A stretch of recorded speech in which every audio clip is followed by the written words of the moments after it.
Hello guys, welcome back to my channel. तो आज हम लोग पढ़ेंगे जेंडर डिस्फोरिया के बारे में। तो सबसे पहले हम इसका DSM-5 का क्राइटेरिया के बारे में जान लेते हैं। तो सबसे पहले अ मार्क्ड इनकॉन्ग्रुएंस, ठीक है। इनकॉन्ग्रुएंस है बिटवीन वंस एक्सपीरियंस्ड और एक्सप्रेस्ड जेंडर, ठीक है, and it's one's assigned gender. एक जेंडर होता है जो हमें बाय बर्थ असाइन कर दिया जाता है, और एक जो वो एक्सप्रेस कर रहा है, जो एक्सपीरियंस कर रहा है, वो जेंडर। उन दोनों के बीच में इनकॉन्ग्रुएंस है for at least 6 months of duration. 6 महीने के लिए एटलीस्ट वो है manifested in at least 6 of the following. इनमें से 6 तो एटलीस्ट होने ही चाहिए, ये 8 जो सिम्टम्स है। तो पहली है a strong desire to be that of others gender और insistence that one is another gender, ठीक है। तो मतलब वही है कि उनको ऐसा लगता है कि वो कोई जो अभी वो जेंडर है वो नहीं है, वो दूसरा जेंडर है, और उनको एक डिजायर है कि वो दूसरा जेंडर के होते काश, ठीक है। अगर अगर इन बॉयज की बात करें, जो उनका असाइंड जेंडर है ये, ठीक है। A strong preference for cross dressing, यानी अगर कोई बॉय है जो by birth assigned as boy, ठीक है, तो उनको मन करेगा कि लड़कियों के जैसे कपड़े पहनने के लिए, cross dressing and stimulation of female attire, like female attire पहनने का। और गर्ल्स में जो अभी असाइन जेंडर है, strong preference for wearing typical masculine cloth, उनको मैस्कुलिन क्लोथ पहनने का मन करेगा, ठीक है। फिर a strong preference for cross gender roles, जो क्रॉस जेंडर रोल्स की भी बात यहाँ पे की गई है, ठीक है। अब मैं एक सेकेंड मेन मेन चीजें हाईलाइट करती हूँ, सो दैट एक बार जब हम बात में रिवाइज करें तो पता चले। तो एक तो उनको दूसरे जेंडर का होने का स्ट्रॉन्ग डिजायर है, पहला पॉइंट। दूसरा पॉइंट, क्रॉस ड्रेसिंग करने का मन है, ठीक है। तीसरा पॉइंट, क्रॉस जेंडर रोल करने का है इन मेक बिलीव प्लेज और फैंटेसी प्लेज, ठीक है।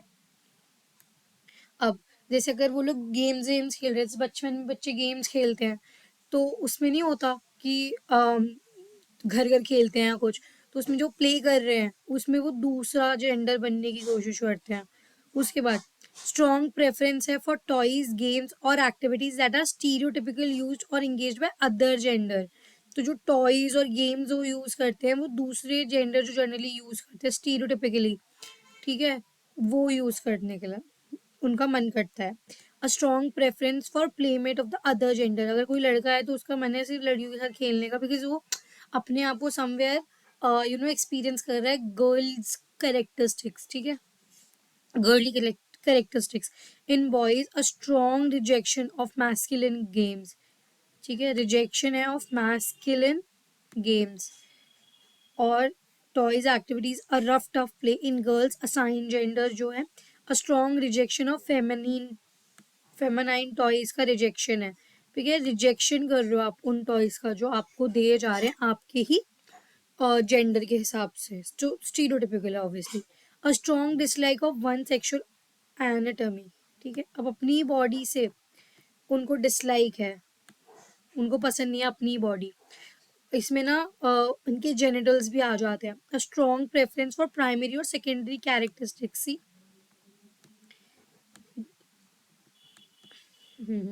एक सेकेंड, प्राइमरी और secondary characteristic that match one's expressed gender, जो वो चाहते हैं उनको उसी की प्रेफरेंस होती है। पहला, जो जो अभी उनका साइंड है उसको डिसलाइक करना, और जो साइन नहीं है उसका। अब ये वाला जो क्राइटेरिया था, DSM क्राइटेरिया, ये चिल्ड्रन के लिए था, ठीक है। किसके लिए था? चिल्ड्रन के लिए था। और इसका बी है कि वो क्लिनिकल सिग्निफिकेंट डिस्ट्रेस दे रहा है, causing impairment in major areas of functioning, major areas of functioning में इम्पेयरमेंट हो रही है। तो एक मिनट, अब हम एक बार कर लेते हैं। तो इनकॉन्ग्रुएंस है उनके एक्सप्रेस्ड जेंडर और असाइन जेंडर में एटलीस्ट 6 महीने से। अब इसके में से 6 होने चाहिए, ठीक है, 8 में से। वो 8 कौन कौन से हैं? पहला, एक तो उनका स्ट्रॉन्ग डिजायर है कि वो दूसरे जेंडर के बन जाए। क्रॉस ड्रेसिंग का उनको मन है, क्रॉस गेम्स का, ठीक है, फिर क्रॉस जेंडर रोल्स का, दूसरे प्लेमेट्स का, फिर 6 है मैस्कुलिन गेम्स, जो मतलब जो उनके असाइंड जेंडर है उसके जो गेम्स उनको दिए जाने उसका रिजेक्शन। फिर 7th है उनका dislike of their sexual anatomy.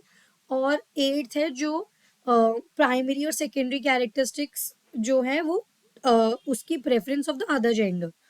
अब अगर अडल्ट और अडोलेसेंट्स की बात करें तो उसका डीएसएम क्राइटेरिया क्या है? इसके अंदर 6 पॉइंट्स हैं अगेन, ठीक है।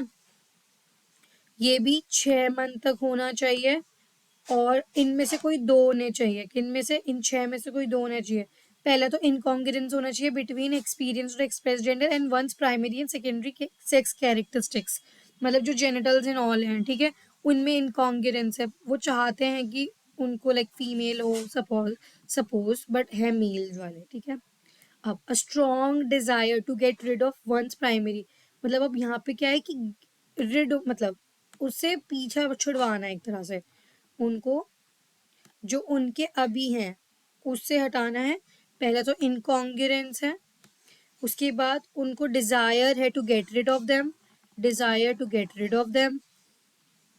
तीसरा a strong desire to have primary and secondary of other gender, desire है पहले तो इनकॉन्ग्रुएंस, दूसरा हुआ अपने वालों से छुड़वाना, मतलब एक तरह से ना अपने वाले नहीं चाहिए उनसे, उनको इनकॉन्ग्रुएंस हो रही है और दिक्कत हो रही है। और जो डिजायर है फिर दूसरे जेंडर की सेक्स कैरेक्टरिस्टिक्स को होने के लिए, a strong desire to be of others gender.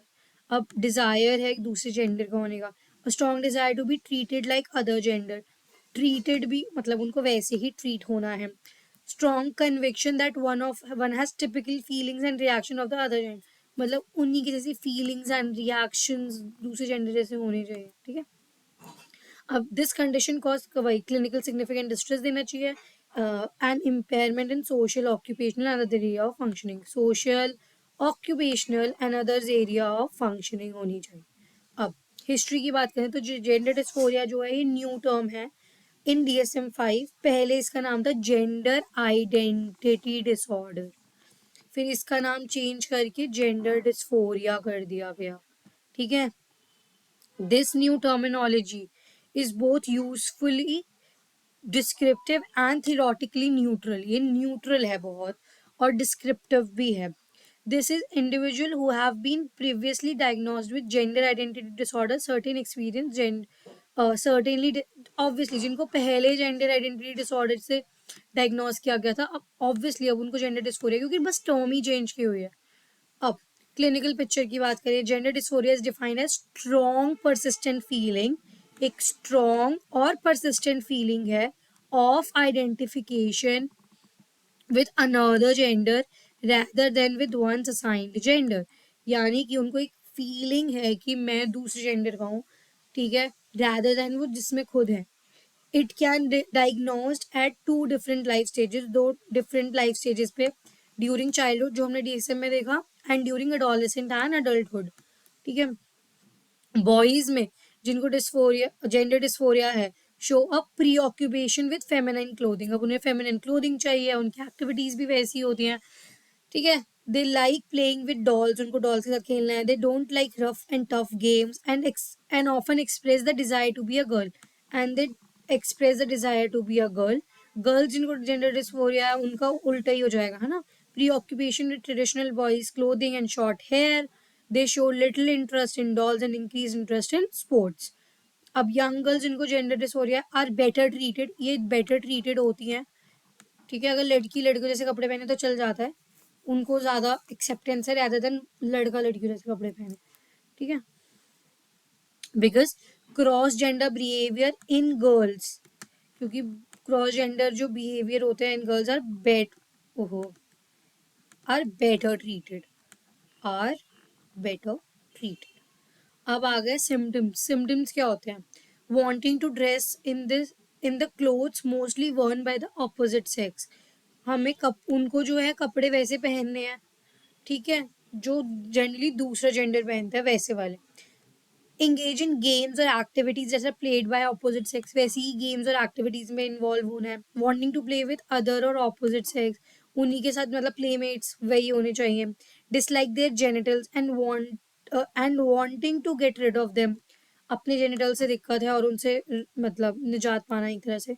N overwhelming inclination to process the sex characteristics of the other gender, मतलब दूसरे की जेंडर, जो दूसरा जेंडर है उस तरफ थोड़ा ज़्यादा इंक्लिनेशन है। Saying that they are opposite gender और विश टू बी, कहते हैं कि मैं दूसरे जेंडर से हूँ और विश करते हैं कि काश में होता। Strong sense of detachment from the sex characteristics, जो उनके प्राइमरी सेक्स कैरेक्टरिस्टिक्स है उनसे डिटैचमेंट है क्योंकि उन्हें दूसरे उसमें जाना है, लाइक दूसरे जेंडर से असाइन होना है। अब केस स्टडी, एलेक्स जो है वो 25 साल का है, ठीक है, असाइंड मेल है एट बर्थ, मतलब इनिशियली मेल था, has been struggling and feeling with discomfort, struggle कर रहे हैं और फीलिंग ऑफ डिस्कम्फर्ट है, ठीक है, from his assigned gender since adolescence से। He experienced anxiety and depression related to his gender, anxiety और depression होता है अपने gender से related उन्हें, ठीक है। He expressed a desire to wear clothing typically associated with the opposite gender, अब clothing उनको नहीं पसंद आ रही है, ये दूसरी clothing चाहिए उनको, ठीक है। As he entered adolescence, उनका जो डिस्ट्रेस है वो और इंटेंसिफाई हो गया, इम्पैक्टिंग उनका सोशल रिलेशनशिप, ठीक है, ओवरऑल वेलबींग और उनकी ओवरऑल वेलबींग।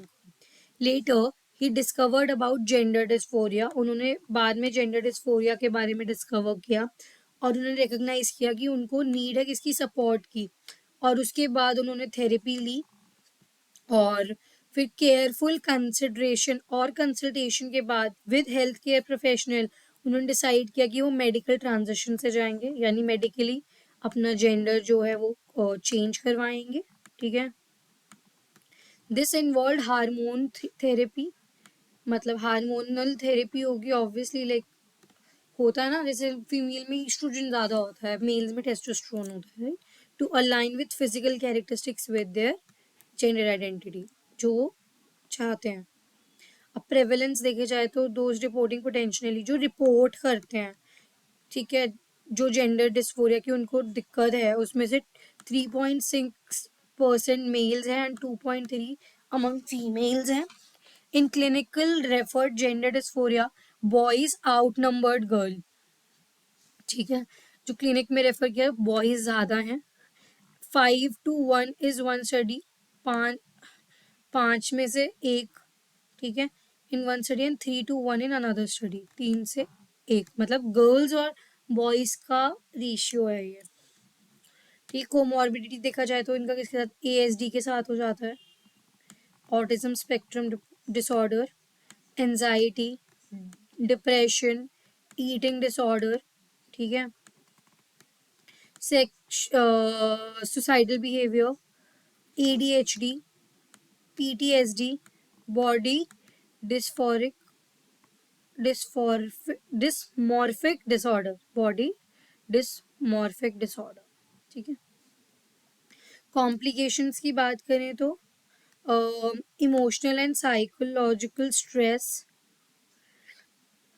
मतलब डिस्ट्रेस आ जाता है इनको, इम्पेयरमेंट होती है इन फंक्शनिंग, एंजाइटी, डिप्रेशन, सुसाइडल और सेल्फ हार्म, फिर है डिस्क्रिमिनेशन होगा इनको, फिर बिकमिंग विदड्रॉन और socially isolated, substance abuse, negative self image हो जाती है। अब कॉजुअल फैक्टर्स देखें तो biological, high prevalence in monozygotic twins में ज़्यादा होता है, than in dizygotic, difference in brain structure होता है, and incompatibility with biological sex cause gender dysphoria, ठीक है, इनकम्पैटिबिलिटी होती है उनकी बायोलॉजिकल सेक्स से और फिर उसको जेंडर डिस्फोरिया हो जाता है। And then having a family history of gender dysphoria, अगर फैमिली में ऐसा है तो भी, foetal exposure to some chemicals, तो वो भी उनके हॉर्मोन्स डिस्टर्ब कर देते हैं, faulty development of some neurons, prenatal hormonal influences. अब इन्वायरमेंटल फैक्टर्स कैसे होते हैं, फिजिकल और sexual abuse, childhood abuse, neglect, maltreatment, parental absence, childhood anxiety, life stressors, extreme separation anxiety disorder, trauma, parental upbringing and culture, अगर suppose parents ही चाहते थे कि एक लड़की हुई बट दे वांट कि हमें तो लड़का चाहिए, तो शायद लड़की जो है वो वैसे यू नो चीज़ें डेवलप कर ले later in her life, parents wishes for a child of the other gender, internal conflicts, ठीक है, ये सब थे।